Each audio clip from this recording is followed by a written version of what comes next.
नमस्कार साथियों, मैं आपका दोस्त गौरव यादव आज से आपकी रोजाना शाम 7 बजे इतिहास की कक्षाएं प्रारंभ करने जा रहा हूं। और यह हमारी जो क्लास होगी, यह हमारी रोजाना होगी। यह क्लास हमारी UP PCS, UP triple SC, उसमें यूपी ट्रिपल एससी में जो भी लोअर पीसीएस है या हमारे लेखपाल है, असिस्टेंट की जॉब है या इस तरह की जो भी जॉब है, उनके लिए ये क्लास हमारी बहुत महत्वपूर्ण होगी।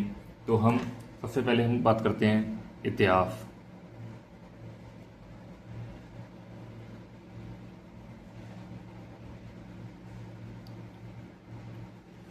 अगर हम इतिहास की बात करें तो देखिए, इतिहास का शाब्दिक अर्थ जो है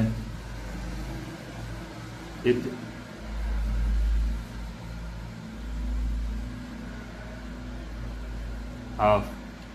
अब इतिहास जो है, इति माने ऐसा, इति माने ऐसा,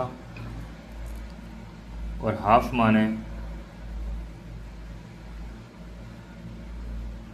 हुआ।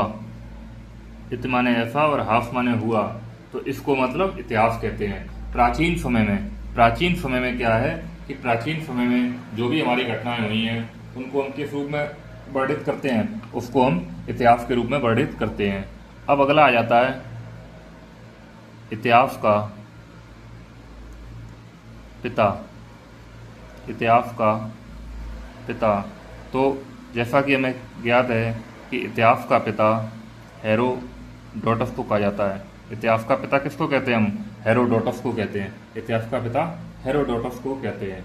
देखिए, सुविधा की दृष्टि से और पढ़ने के कारण हम इतिहास को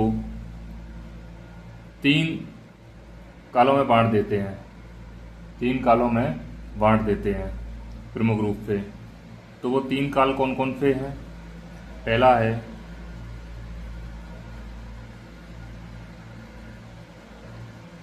प्रागैतिहासिक काल, और दूसरा है हमारा आद्य ऐतिहासिक काल, और तीसरा है ऐतिहासिक काल। तो प्रागैतिहासिक काल, आद्य ऐतिहासिक काल और ऐतिहासिक काल। तो प्रागैतिहासिक काल की बात की अगर हम बात करते हैं तो इसमें क्या है? लिखित साक्ष्य,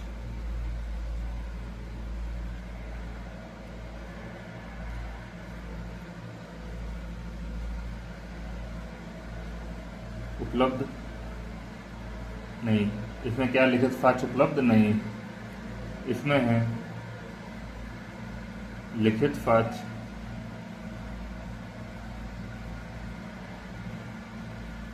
उपलब्ध। इसमें क्या लिखित साक्ष्य उपलब्ध हैं। अगला है लिखित साक्ष्य उपलब्ध हैं लेकिन पढ़े नहीं जा सके। यहाँ लिखित साक्ष्य उपलब्ध और पढ़े भी जा सकते हैं, और पढ़े भी जा सकते हैं। अब देखिए, अब आते हैं इनके टाइम पीरियड की बात। तो अगर हम प्रागैतिहासिक काल की बात करते हैं तो इसका जो समय है वो 20 लाख ईसा पूर्व से 3000 ईसा पूर्व तक है। 20 लाख ईसा पूर्व से 3000 ईसा पूर्व तक है। मतलब ये ईसा मसीह के जो जन्म से पूर्व का काल है उसको हम ईसा पूर्व कहते हैं। अब आते हैं आद्य ऐतिहासिक काल में। तो ये जो समय है ये है 3000 से 600 ईसा पूर्व।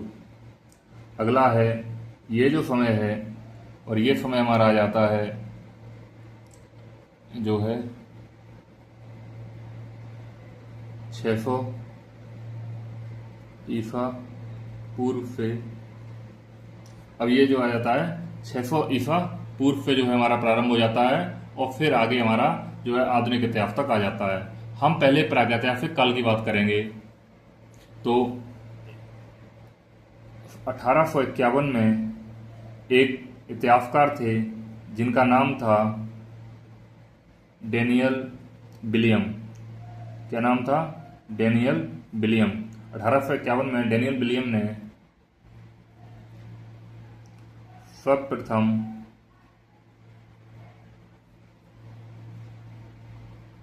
प्रागैतिहासिक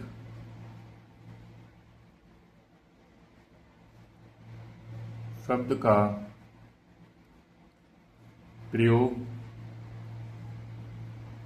किया था। प्रागैतिहासिक शब्द का प्रयोग किया था किसने? डेनियल विलियम ने सर्वप्रथम क्या है प्रागैतिहासिक शब्द का प्रयोग किया था। अब जो प्रागैतिहासिक है इसके साक्ष्य क्या है? साक्ष्य क्या है? तो साक्ष्य इसके हैं पुरावशेष। पुरावशेष। और वो भी कैसे? उत्खनन। वो भी उत्खनन। उत्खनन का मतलब है जब खुदाई हुई है, तो खुदाई के माध्यम से जो हमें पुरावशेष मिले हैं तो उसके आधार पर हम क्या कहते हैं? ये प्रागैतिहासिक काल जो समय है। अब एक और इतिहासकार थे जिनका नाम था जॉन लुबाक। एक और इतिहासकार थे जिनका नाम था जॉन लुबाक। इन्होंने क्या किया? जॉन लुबाक ने प्रागैतिहासिक काल को दो भागों में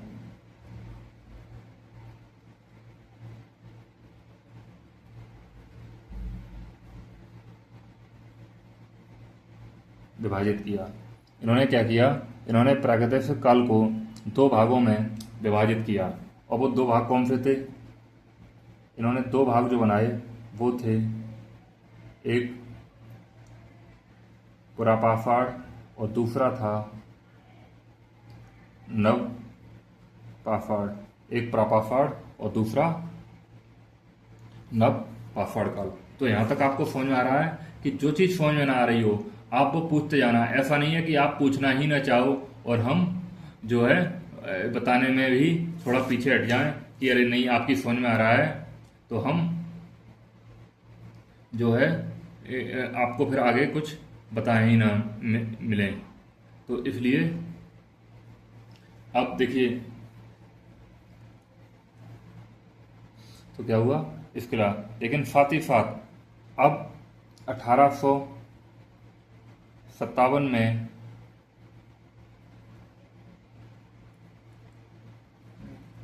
फ्रांस में एक गुफा मिली जिसका नाम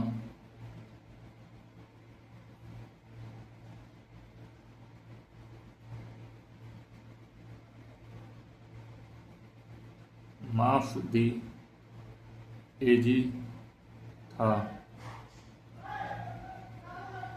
जिसमें पुरापाषाण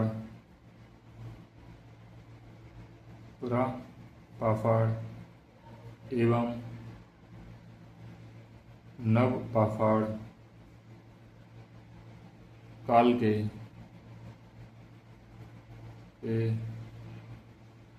औजारों के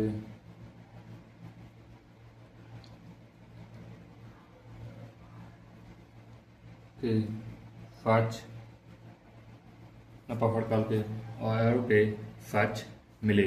अब देखिए यहाँ क्या 1857 फ्रांस में एक जो क्या थी माफ दे एजी नाम की क्या थी गुफा थी, उसमें नवपाषाण कालीन के स्थल के नाम मिले।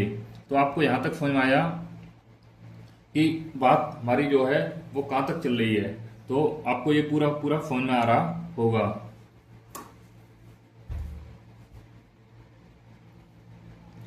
अब देखिए,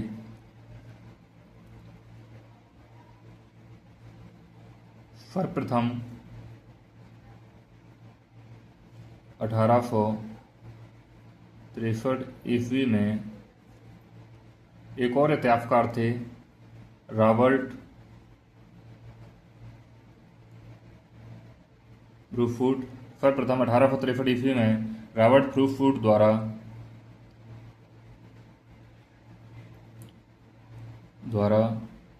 मद्रास के समीप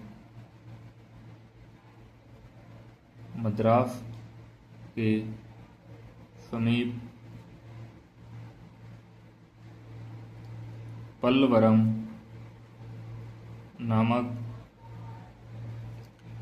स्थान से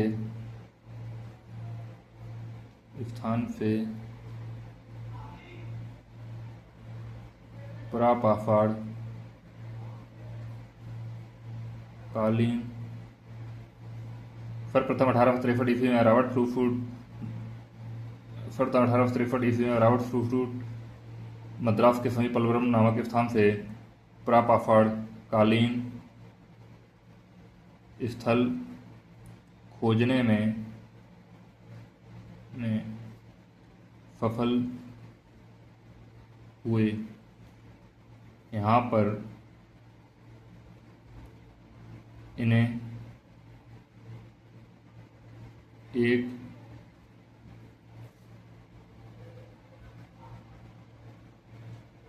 हस्त कुठार मिला। अब देखिए, रॉबर्ट ब्रूफूट है यहाँ पर, क्या इन्होंने क्या 1863 में पल्लवरम नामक स्थान पर क्या किया, खुदाई प्रारंभ की। तो यहाँ पर इन्हें क्या एक हस्त कुठार मिला। क्या मिला? हस्त कुठार मिला। अब जब इन्हें हस्त कुठार मिला तो इन्होंने क्या किया, 1873 ईस्वी में इनके द्वारा खोजे गए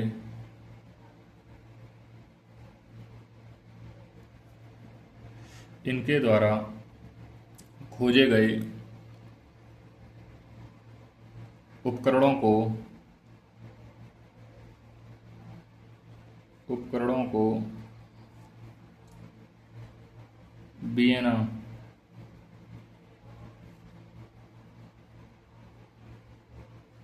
वियना कहाँ की राजधानी है? ऑस्ट्रिया की। तो ऑस्ट्रिया की राजधानी वियना में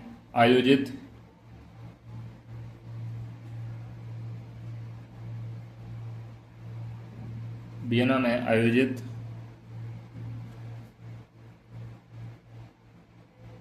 अंतर्राष्ट्रीय प्रदर्शनी में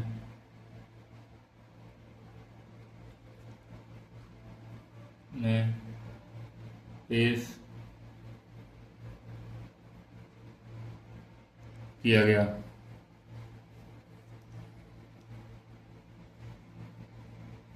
रॉबर्ट ब्रूफूट को भारतीय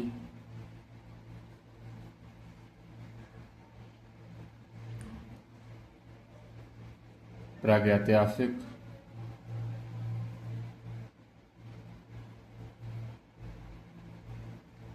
काल का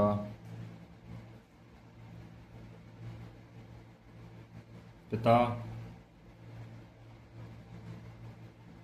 कहा जाता है।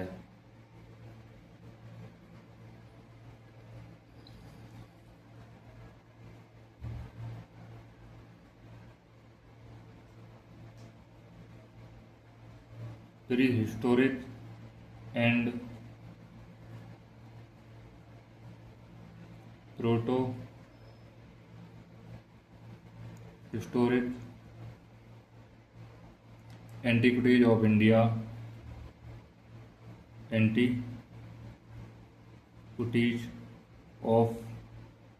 इंडिया की रचना ये इनकी एक किताब है, इनकी एक रचना है कि रचना रचना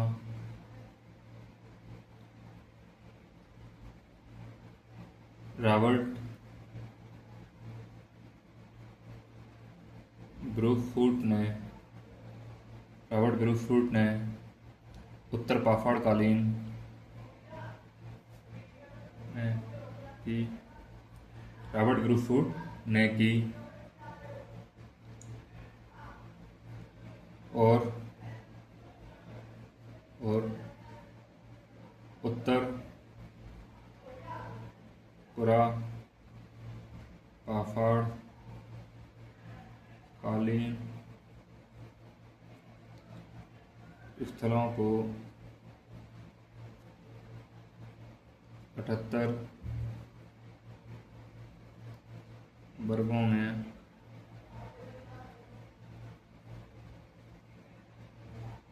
विभाजित किया 78 वर्गों में विभाजित किया। 1912 में कलकत्ता में उनकी मृत्यु हुई। कलकत्ता में उनकी मृत्यु हुई और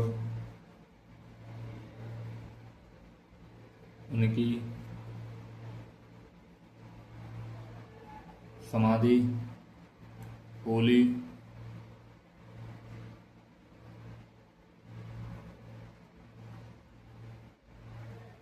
ट्रिनिटी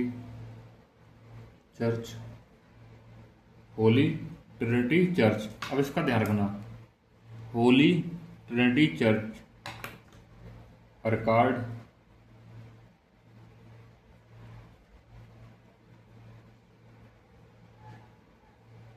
तमिलनाडु में है। होली ट्रिनिटी चर्च अर्काड तमिलनाडु में है। अब यहाँ तक आपकी समझ में आया? यहाँ तक अगर आपको कहीं कोई प्रॉब्लम आ रही हो तो आप बताइए। यहाँ तक कोई प्रॉब्लम आ रही है? अब इसके बाद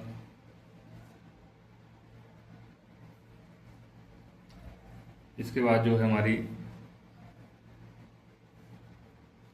अगला है 1970 में एडॉल्ट लार्टेट ने पुरा पाफाड़ काल को पुनः 3 भागों में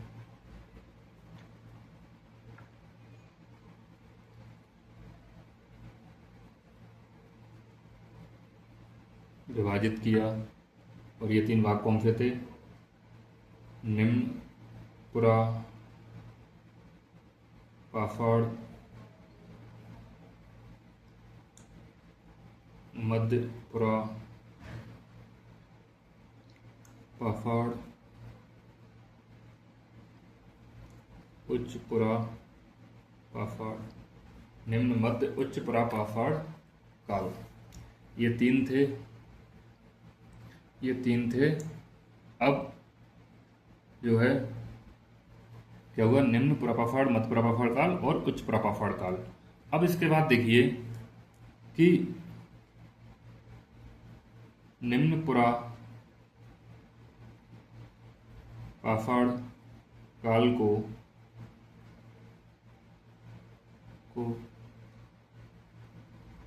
उपकरणों के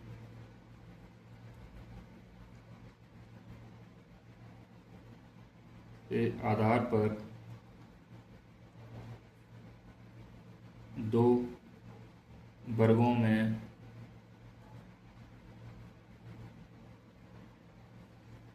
विभाजित किया गया। 2 वर्गों में विभाजित किया गया। और वो कौन कौन से थे? एक था चॉपर चॉपिंग पेबल और दूसरा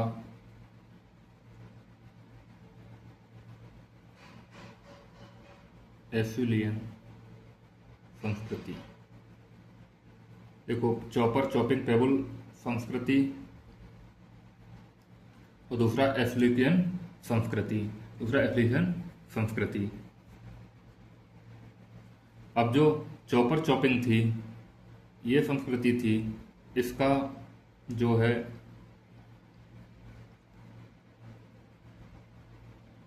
प्रयोग एच.एन. मूवियस ने किया। किसने किया? एच.एन. मूवियस ने किया। एच.एन. मूवियस ने किया। और चॉपर चॉपिंग के जो है 1928 ईस्वी में डी.एन.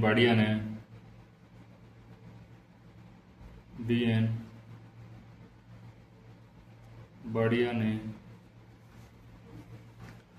इस संस्कृति के उपकरण ने इस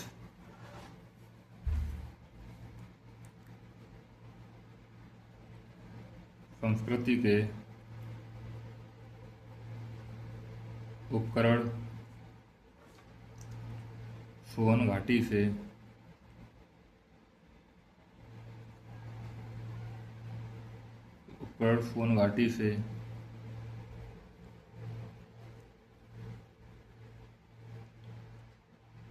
प्राप्त किए। डी.एन. बाड़िया को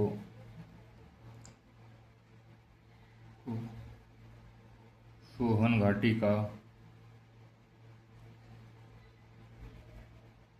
पिता कहा जाता है। 1928 में डी.एन. बाड़िया ने इस संस्कृत के उपकरण सोहन घाटी से प्राप्त किए। डी.एन. बाड़िया को सोहन घाटी का पिता कहा जाता है।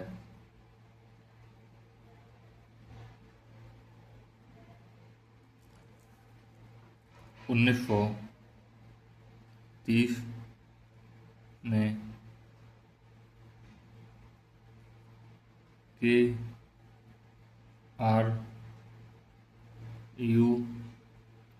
टॉड ने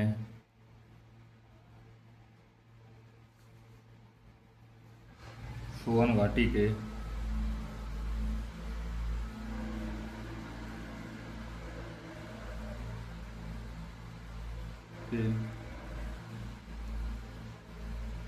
पिंडी एव स्थल का उत्खनन किया।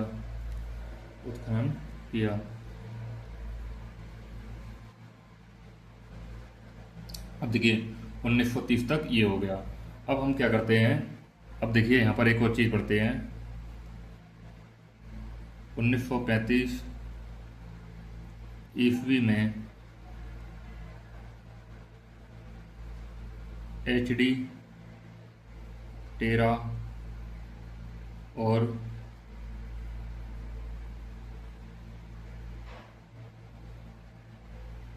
टी.टी. पीटरसन के नेतृत्व में येल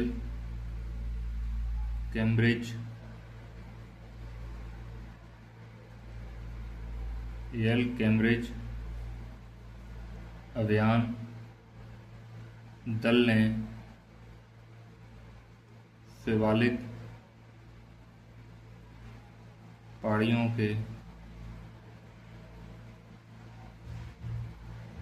के पोतवार पठारी भाग का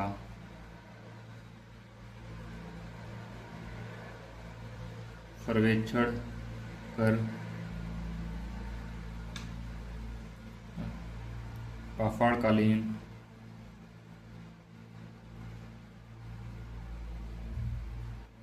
संस्कृति के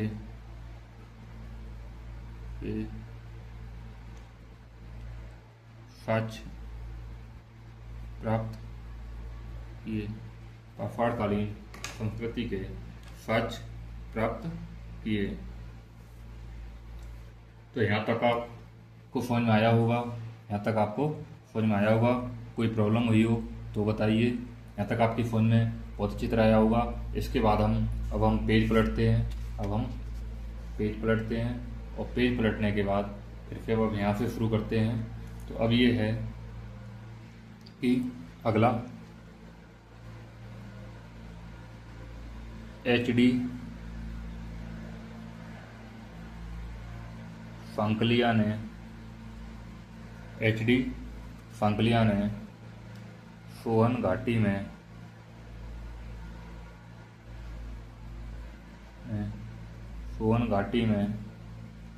मानव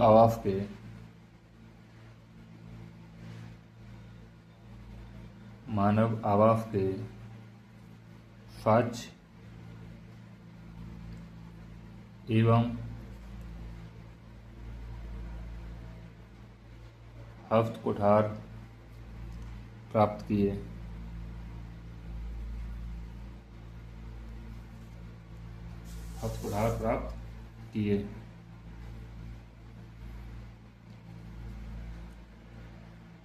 सोहन संस्कृति से कुल 5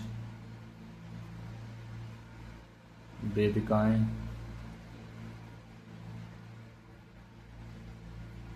मिली हैं। 5 वेदिकाएं मिली हैं। इस संस्कृति में अब देखिए आगे क्या है। इस संस्कृति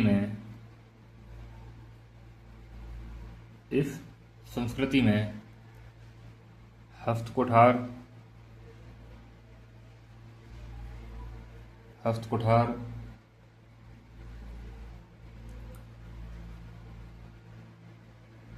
विदारक एवं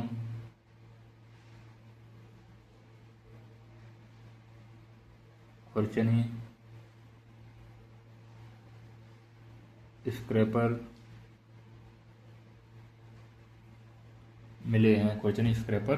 मिले हैं। अब देखिए, जैसे अगर हम बात करें हस्त कुठार की, तो हस्त कुठार कैसे, अब थोड़ा सा समझिए। जैसे अगर हमने आपको बताया था चॉपर, चॉपिंग, पेवल। तो देखिए पेवल क्या है, जो पत्थर वगैरह होते हैं, जैसे पानी का किनारा होता है, नदियां होती हैं तो वहां पत्थर मिल जाते हैं, इस प्रकार से वो पत्थर होते हैं, वो हमारे क्या हो गए, पेवल हो गए। अब चॉपर क्या है, चॉपर मान लो यही पत्थर है, ये चॉपर हो गया। लेकिन अब ये एक कैसे हो गया चॉपर, जब इसको हमने क्या किया कि ये इस प्रकार है और इस प्रकार से इतना हिस्सा हटा के यहाँ पर हमने क्या कर दिया, पैना कर दिया। एक तरफ हमने क्या कर दिया, बहुत ज्यादा पैना कर दिया और ऐसे रह गया, तो ये क्या हो गया, चॉपर हो गया। अब चॉपिंग क्या है, चॉपिंग इस प्रकार से हो गया, तो ये क्या, दोनों तरफ पैना। अब जो दोनों तरफ पैना है वो क्या हो गया, चॉपिंग हो गया। तो चॉपर चॉपिंग आपकी समझ में आया। इस प्रकार से ये चॉपर चॉपिंग है।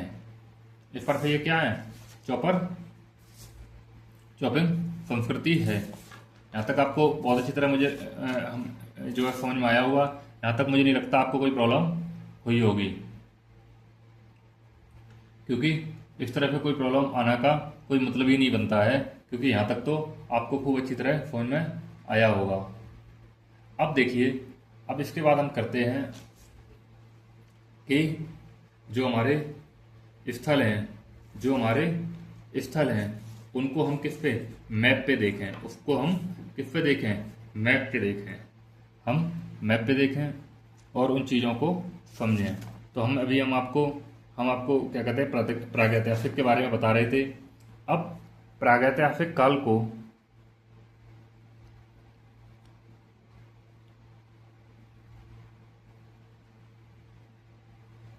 अब एक महत्वपूर्ण लाइन है, वो लिखिए 1776 में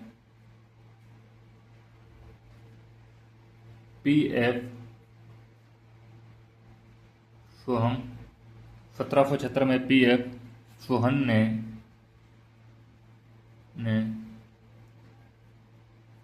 डेनमार्क के कोपनहेगन संग्रहालय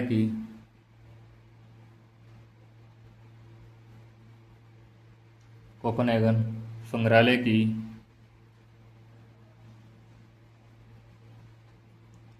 सामग्री के आधार पर मानव इतिहास को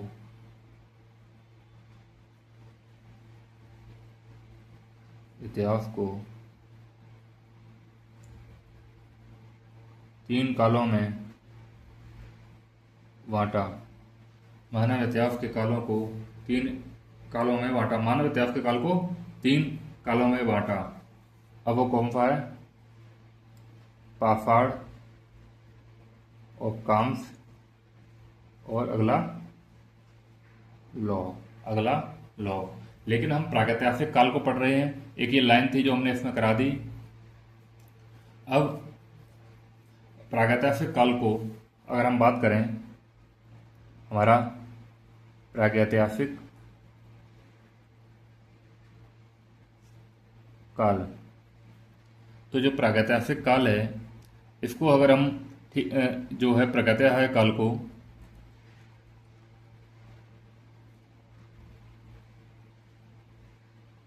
उत्खनन व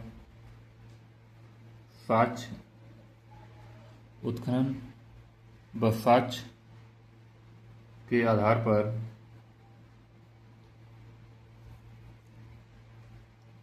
3 भागों में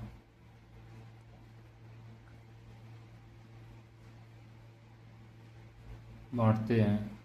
3 भागों में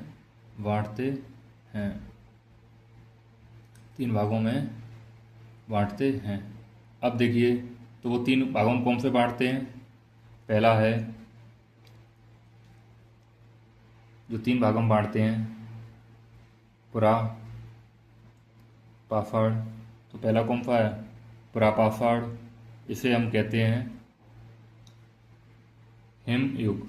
इसे कहते हैं हिमयुग। जिस समय हिमयुग या भारी बर्फबारी थी, या हम कह सकते हैं बर्फबारी वाला स्थल था, जहाँ जिस समय जलवायु परिवर्तन के कारण हिम जो है बहुत तेज पिघल रही थी, तो इसका जो समय है हमारा, वो माना जाता है 20 लाख ईसा पूर्व से 10,000 ईसा पूर्व तक पुरापाषाण। अगला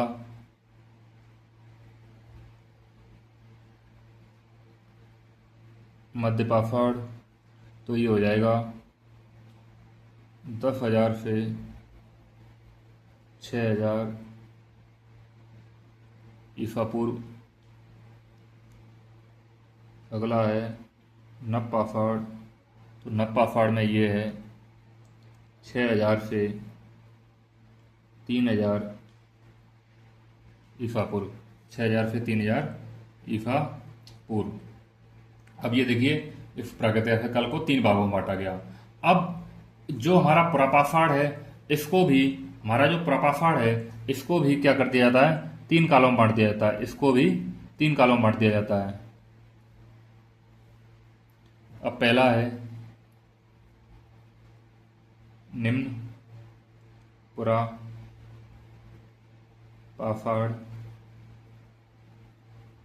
काल और दूसरा है मध्य पुरापाषाण काल। अगला है उच्च पुरापाषाण काल। तो अगर हम सबसे पहले निम्न पुरापाषाण काल की बात करें, तो यही हो जाएगा हमारा 20 लाख ईसा पूर्व से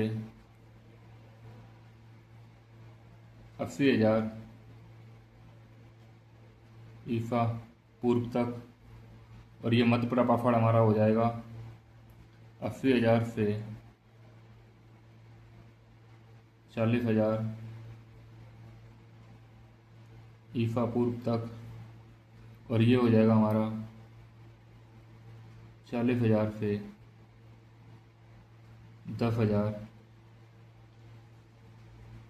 ईसा पूर्व तक, 40,000 से 10,000 ईसा पूर्व तक। तो ये हमारा क्या है, प्रापाषाण काल को ही 3 भागों में बांट दिया गया है, निम्न, मध्य, उच्च। अब देखिए निम्न, मध्य, उच्च, अब 3 कालों में बांट दिया गया है। अब हम इसको थोड़ा आपको मैप की दृष्टि से बताना चाहेंगे, मैप की दृष्टि से। तो देखिए जो हम आपको मैप बना रहे हैं, ये कोई आज का मैप नहीं है, ये मैप उस समय का है जब भारत, पाकिस्तान और अफगानिस्तान, मतलब प्राचीन समय का, ये प्राचीन समय का, उस समय जैसा भी हमारा जो भारत का लगभग मैप था, उस समय के आधार पे हम बता रहे हैं। तो सबसे पहले आप यहाँ समझ लें कि जो निम्न प्रपाषाणकालीन स्थल था, जो ये समय था, तो इस समय के हालात आप समझिए कि इस समय के हालात आप समझ रहे होंगे कि उस समय व्यक्ति बिल्कुल पढ़ा लिखा नहीं था, बिल्कुल कुछ नहीं जानता था, तो कैसा आदमी होगा ये आप खुद सोच रहे होंगे।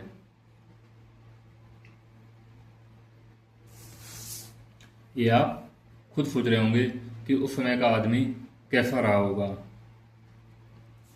तो उस समय का जो आदमी है कैसा रहा होगा, तो यहाँ के जो स्थल देखने को मिलते हैं, यहाँ के जो स्थल देखने को मिलते हैं उनके बारे में, और मैप में भी हम बताएंगे कहाँ कहाँ स्थल हैं, और साथ में हम यहाँ लिखते भी जाएंगे। तो इसको लिखिए। सबसे पहले क्या है कि निम्न प्रपाषाण काल में व्यक्ति जो था वो असभ्य, बर्बर, बर्बर का मतलब एकदम जो है गुस्सैल टाइप का, लड़ाकू टाइप का, बर्बर, प्रकृति पर निर्भर, और प्रकृति पर निर्भर था पूरी तरह के, जो है वातावरण में जो भी मिलता था उसी को खाता पीता था। और इस समय का जो व्यक्ति था, पत्थर के औजार, पत्थर के जो औजार थे वो क्या थे, बेडौल थे, पत्थर के औजार बेडौल। अब जीविका का क्या था, जीविका क्या था, शिकार करना, सिर्फ जानवरों का शिकार करना, और पेड़ पौधों पे जो फल मिल जाए वो खा लेना। और इसी को हमने क्या कहा है, हम आपको बता ही चुके हैं, ये चौपर चौपिंग संस्कृति है। तो सबसे पहले हमारा यहाँ एक स्थल है सोहन नदी घाटी।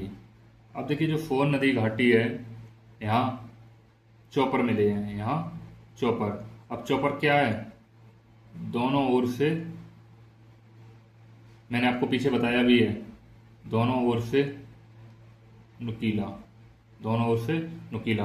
अब देखिए यहाँ मैप में देखिए, यहाँ एक हमारा तिब्बत एरिया है, इस तरफ आप सब जानते हैं। यहाँ से एक नदी हमारी निकलती है, कौन सी, सिंधु, और इसी सिंधु की एक सहायक नदी है, इसी सिंधु की एक सहायक नदी है, और इस सहायक नदी का नाम क्या है, सोहन। तो ये कहाँ है, जम्मू कश्मीर में। आप मैप में यहाँ भी देखते जाइए, सोहन, सोहन। तो सोहन नदी घाटी चौपर, सोहन नदी घाटी चौपर। अगला दूसरा मद्रास, दूसरा मद्रास। तो यहाँ क्या, हस्त कुठार, हस्त कुठार क्या है, जो हाथों से पकड़ के चलाते हैं, जो हाथों से जिसे हैंड एक्स कह देते हैं, हैंड एक्स। और हस्त कुठार को हम क्या मानते हैं, ये एफ्लियम संस्कृति है। ये क्या है, एफ्लियम संस्कृति है, कि जो हमारे हाथ में पकड़ के, जिन पे वे चॉपर होते हैं उनको भी हम हाथ में पकड़ते हैं, लेकिन हस्त कुठार क्या है, जो पूरी तरह हाथ से ही जो है हस्त निर्मित हो, तो वो क्या है, हैंडेक्स कह देते हैं, मद्रासी संस्कृति। अब देखिए ये कहाँ हमारे मैप पे, तो यहाँ हमारा क्या है, मद्रास, यहाँ हमारा क्या है, मद्रास। और इसी के ऊपर है अत्तरी पक्कम, इसी के ऊपर क्या है, अत्तरी पक्कम, यहाँ से ये स्थल मिले हैं। और इसी के ऊपर क्या है, पल्लवरम, इसी के ऊपर क्या है, पलवरम। ये सब मद्रास के आसपास के इलाके हैं। और यहीं पर एक इलाका है मदुरै। तो यहाँ से हमें क्या है, निम्न परापाषाणकालीन स्थल मिले हैं, निम्न परापाषाणकालीन स्थल मिले हैं। अगला तीसरा,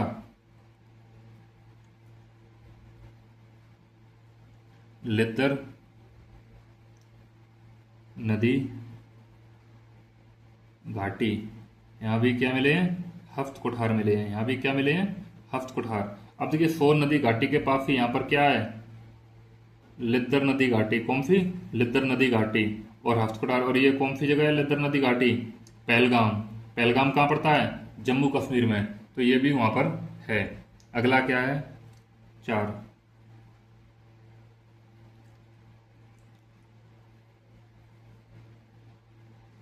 हिमाचल प्रदेश के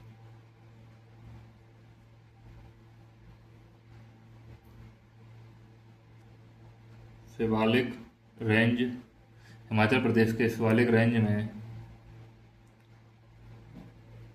सिरसा नदी घाटी, सिरसा नदी घाटी में, सिरसा नदी घाटी में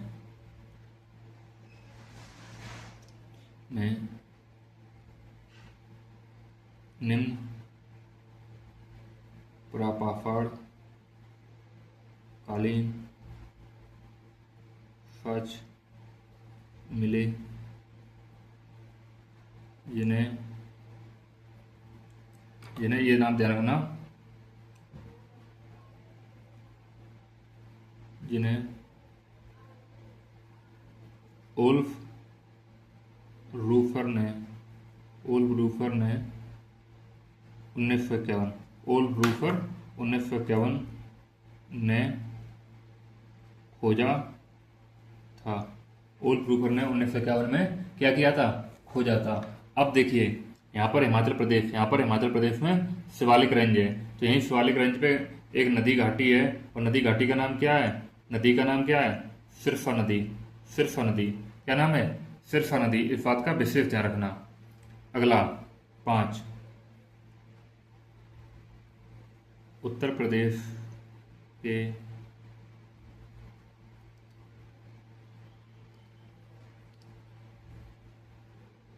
मिर्जापुर में बेलन घाटी, जो टॉम्स नदी की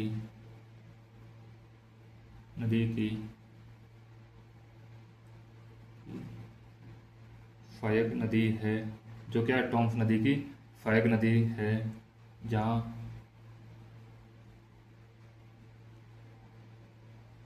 गुफाएं और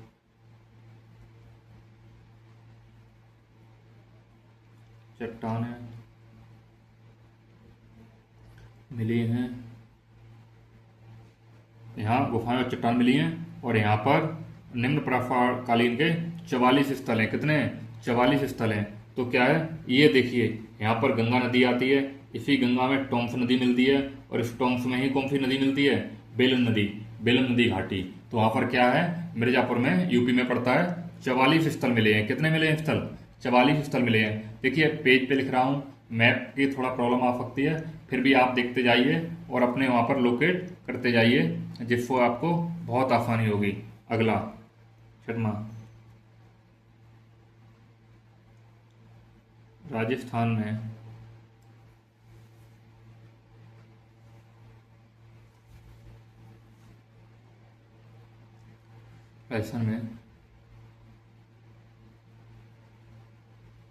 चंबा नदी घाटी, डीडवाना। राजस्थान में यहाँ डीडवाना के पास क्या है, यहाँ पर क्या है, चंबा नदी घाटी है, चंबा। और जगह कौन सी है, डीडवाना। राजस्थान में कौन सी जगह है, डीडवाना। याद रखना, राजस्थान में डीडवाना। अगला है गुजरात। तो गुजरात में कौन सा है, गुजरात में भी है चंबा नदी, क्योंकि ये गुजरात और राजस्थान दोनों में बहती है चंबा नदी। चंबा नदी, अगली है माही नदी, माही नदी, और अगला साबरमती नदी। और ये सौराष्ट्र का इलाका है, ये क्या है, निम्न प्रापाफड़कालीन स्थल के क्षेत्र हैं। इसके अलावा राजस्थान में ही अगला और है, राजस्थान में ही और है अगला, और वो राजस्थान में ही कौन सा है, अजमेर के पास है लूनी नदी घाटी, लूनी नदी घाटी। यहाँ पर लूनी नदी से एक ध्यान रखना, निम्न, मध्य और उच्च तीनों प्रपाफड़कालीन स्थल मिले हैं, तीनों प्रपाफड़कालीन स्थल मिले हैं। और साथ ही साथ में राजस्थान की एक और जगह है जोधपुर, एक और जगह है जोधपुर, और जोधपुर में वो मेन जगह क्या है, उसको कहते हैं मोगरा पठार, उसको क्या कहते हैं, मोगरा पठार। इसमें तीनों चीज़ें मिली हैं। तो राजस्थान में यहाँ चंबा है, यहीं पर राजस्थान में एक ऊपर जगह है अजमेर, यहाँ पर क्या है, अजमेर, और इसी एक कोने पे है जोधपुर, क्या है, जोधपुर, रेगिस्तानी इलाका है जोधपुर, तो वहाँ पर क्या है, मोगरा पठार है, क्या, मोगरा पठार। यहाँ पर ये क्या है, सारे स्थल मिले हैं। कौन से स्थल, ये वो स्थल हैं जो हमारे निम्न प्रपाफड़कालीन स्थल हैं। अब देखिए, अब हम, ये पेज हमारा भर चुका है, तो हम इसको हटा देते हैं, इसको हम हटा देते हैं। अब हम अगले पेज पे लिखते हैं, अब हम अगले पेज पे लिखते हैं। तो अगला पेज में हम लिखते हैं, तो यहाँ हमने क्या, राजस्थान तक कर दिया था। अगला है हमारा, जो अगला हमारा क्या है, तो अगर हम मैप पे ही देखते जाएं, अगर हम मैप पे ही देखते जाएं, तो हम यहाँ देखते जाएं, आप लोग नोट करते जाना। तो यहाँ उड़ीसा में एक जगह है, यहाँ उड़ीसा में एक जगह है, क्या नाम है, मयूरभंज। यहाँ उड़ीसा में एक जगह है, क्या है, मयूरभंज। तो हम लिखते जा रहे हैं उड़ीसा, और उड़ीसा में कौन सी जगह है, मयूरभंज। अगली जो हमारी जगह है, अगली जगह हमारी है वो है यहाँ महाराष्ट्र में। तो महाराष्ट्र में ये जगह है कोरेगांव, नेवासा, बोरी, नेवासा, बोरी, चिरकी,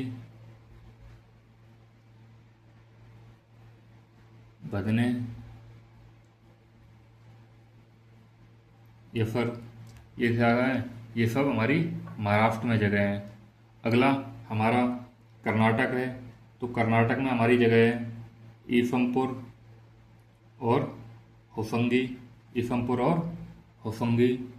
इसके अलावा अगला हमारा, यहाँ पर मध्य प्रदेश में एक नदी है नर्मदा नदी, यहाँ पर एक जगह है हथनौरा, यहाँ पर हथनौरा। हथनौरा का विशेष ध्यान रखना, यहाँ पर मानव कंकाल मिले, यहाँ पर क्या है, मानव कंकाल की खोपड़ी, यहाँ पर क्या मिला, मानव कंकाल की खोपड़ी।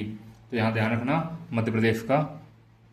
अगला हमारा यहाँ आंध्र प्रदेश है, तो आंध्र प्रदेश में हमारा क्या है, कुर्नूल, रेनीगुंटा, नागार्जुन कोंडा, नागार्जुन कोंडा है। ये हमारे कहाँ हैं, ये हमारे सब किसकी जगह हैं, जो है ये सब हमारे निम्न प्रपाफड़कालीन स्थल हैं। और ये तीनों जगह कहाँ की, हमारी कर्नाटक की हैं। ये हमारी जगह कहाँ की हैं, कर्नाटक की। तो यहाँ तक आपको समझ में आया? यहाँ तक आपको कोई प्रॉब्लम हो तो बताइए, कोई किसी प्रकार की प्रॉब्लम आती है तो आप बताइए। अब अगला जो हम बताने जा रहे हैं, इसी में हम थोड़ा, क्योंकि अब हम सोच रहे हैं दूसरा पेज क्यों बिगाड़ने का कोई नहीं, कोई बिगाड़ दें। थोड़ा सा जो है मैपिंग की बात आई थी, तो हमने जिन चीज़ों को लिखा नहीं पाया है उन चीज़ों को आप ये समझ लेना कि हमने अलग से यहाँ नहीं लिखा पाया, हमने मैप में लिखा दिया है। लेकिन आप अपने नोटों पर, आप अपने जो नोट्स बना रहे हैं उन पर आप ये ज़रूर जो है अलग से लिख लें, जिससे आपको कभी आगे चल के प्रॉब्लम ना हो। आज की क्लास यहीं तक। अगले में हम आपको मध्य प्रपाफड़ काल कराएंगे, अगली क्लास में हम आपको मध्य प्रभाषण काल कराएंगे, तो वहाँ पर आप विशेष ध्यान रखिए। तब तक के लिए आप सभी का धन्यवाद। नमस्कार। चैनल को शेयर करें, सब्सक्राइब करें और डेली शाम को 7 बजे हिस्ट्री की क्लास के लिए उपस्थित रहें। आप सभी का धन्यवाद। नमस्कार।